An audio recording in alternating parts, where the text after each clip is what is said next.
ಎಲ್ಲರಿಗೂ ನಮಸ್ತೆ ಸ್ನೇಹಿತರೆ, ನಾನು ನಿಮ್ಮ ಆಕಾಶ್ ಮಾಡಲ್. ಸ್ನೇಹಿತರೆ, ಇವತ್ತು ಭದ್ರಾ ಡ್ಯಾಮ್ನ ಕಾಡಾ ಮೀಟಿಂಗ್ ನಡೆದಿರುವಂಥದ್ದು. ಸೊ ಈ ಕಾಡಾ ಮೀಟಿಂಗ್ನಲ್ಲಿ ಏನು ನಿರ್ಧಾರ ತಗೊಂಡಿದ್ದಾರೆ ಅಂತ ಅಂದರೆ, ಭದ್ರಾ ಎಡದಂಡೆ ಹಾಗೂ ಬಲದಂಡೆ ಎರಡೂ ಚಾನಲ್ಗಳಿಗೂ ನೀರನ್ನು ಹಾಯಿಸುವಂಥ ತೀರ್ಮಾನ ಕೈಗೊಳ್ಳಲಾಗಿದೆ. ಯಾವತ್ತು ಅಂದರೆ ಇವತ್ತು ರಾತ್ರಿಯಿಂದನೇ ಏನು ಮಾಡ್ತಾರೆ, ನೀರನ್ನು ಹಾಯಿಸ್ತಾರೆ. ಎರಡೂ ಕಾಲುವೆಗಳಿಗೂ, ಒಂದಲ್ಲ ಎರಡಲ್ಲ, ಎರಡೂ ಕಾಲುವೆಗಳಿಗೂ ಹಾಯಿಸ್ತಾರೆ.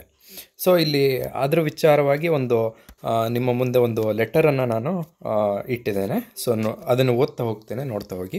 2024-25 ಸಾಲಿನಲ್ಲಿ ಭದ್ರಾ ಜಲಾಶಯದ ಮುಂಗಾರು ಬೆಳೆಗಳಿಗೆ ಬಲದಂಡೆ ಹಾಗೂ ಎಡದಂಡೆ ಕಾಲುವೆಗಳಿಗೆ ನೀರು ಹಾಯಿಸುವ ಕುರಿತು ತೀರ್ಮಾನ ಕೈಗೊಳ್ಳಲು 85ನೇ ನೀರಾವರಿ ಸಲಹಾ ಸಮಿತಿ ಸಭೆಯನ್ನು ದಿನಾಂಕ 29/7/2024 ಬೆಳಗ್ಗೆ 10 ಗಂಟೆಗೆ ಮಾನ್ಯ ಅಧ್ಯಕ್ಷರು, ಭದ್ರಾ ಯೋಜನಾ ನೀರಾವರಿ ಸಲಹಾ ಸಮಿತಿ ಇವರ ಅಧ್ಯಕ್ಷತೆಯಲ್ಲಿ ಭದ್ರಾ ಅಚ್ಚುಕಟ್ಟೆ ಪ್ರದೇಶಾಭಿವೃದ್ಧಿ ಪ್ರಾಧಿಕಾರ, ಮಲವಗೊಪ್ಪ, ಶಿವಮೊಗ್ಗ ತಾಲೂಕು, ಶಿವಮೊಗ್ಗ ಜಿಲ್ಲೆ ಕಚೇರಿ ಸಭಾಂಗಣದಲ್ಲಿ ನಡೆಸಲಾಗಿರುತ್ತದೆ.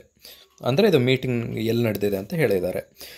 ಸಭೆಯಲ್ಲಿ ಸಲಹಾ ಸಮಿತಿ ಎಲ್ಲ ಸದಸ್ಯರು ಹಾಗೂ ರೈತ ಮುಖಂಡರುಗಳ ತೀರ್ಮಾನ ತೆಗೆದುಕೊಳ್ಳಲು ಸನ್ಮಾನ್ಯ ಶ್ರೀ ಮಧು ಬಂಗಾರಪ್ಪ, ಪ್ರಾಥಮಿಕ ಹಾಗೂ ಪ್ರೌಢ ಶಿಕ್ಷಣ ಸಚಿವರು ಹಾಗೂ ಜಿಲ್ಲಾ ಉಸ್ತುವಾರಿ ಸಚಿವರು, ಶಿವಮೊಗ್ಗ ಜಿಲ್ಲೆ ಮತ್ತು ಮಾನ್ಯ ಅಧ್ಯಕ್ಷರು, ಭದ್ರಾ ಯೋಜನಾ ನೀರಾವರಿ ಸಲಹಾ ಸಮಿತಿ ಇವರಿಗೆ ನಾಲೆಗಳಲ್ಲಿ ನೀರು ಹರಿಸುವ ಕುರಿತು ಚರ್ಚಿಸಿ ಸರ್ವಾನುಮತದಿಂದ ಒಪ್ಪಿಗೆ ಸೂಚಿಸಲಾಗಿತ್ತು. ಅದರಂತೆ 29/7/2024 ರಾತ್ರಿಯಿಂದ, ಅಂದರೆ ಇವತ್ತು ರಾತ್ರಿಯಿಂದ ಭದ್ರಾ ಜಲಾಶಯದ ಎಡದಂಡೆ ನಾಲೆ ಹಾಗೂ ಬಲದಂಡೆ ನಾಲೆಯಲ್ಲಿ ನೀರು ಹರಿಸುವ ಕುರಿತು ವೇಳಾಪಟ್ಟಿಯನ್ನು ತಯಾರಿಸಿ ಅಧಿಸೂಚನೆಯನ್ನು ಹೊರಡಿಸುವ ಸಲುವಾಗಿ ಅನುಮೋದನೆಯನ್ನು ಕೋರಿ ಟಿಪ್ಪಣಿ ಮಂಡಿಸಿದೆ. ಸೊ ಇದಕ್ಕೆ ಸೈನ್ ಮಾಡಿರುವಂಥದ್ದು ಯಾರು? ಸುಜಾತ ಮೇಡಮ್ ಅವರು, ಇಂಜಿನಿಯರ್ ಅವರು. ಸೊ ಇದು ಇವತ್ತಿನ ಮಾಹಿತಿ. ಸೊ ಇಲ್ಲಿ ನೋಡ್ಬೋದು, ಅಪ್ರೂವ್ ಆಗಿರುವಂಥದ್ದು ಮಧು ಬಂಗಾರಪ್ಪ ಅವರಿಂದ.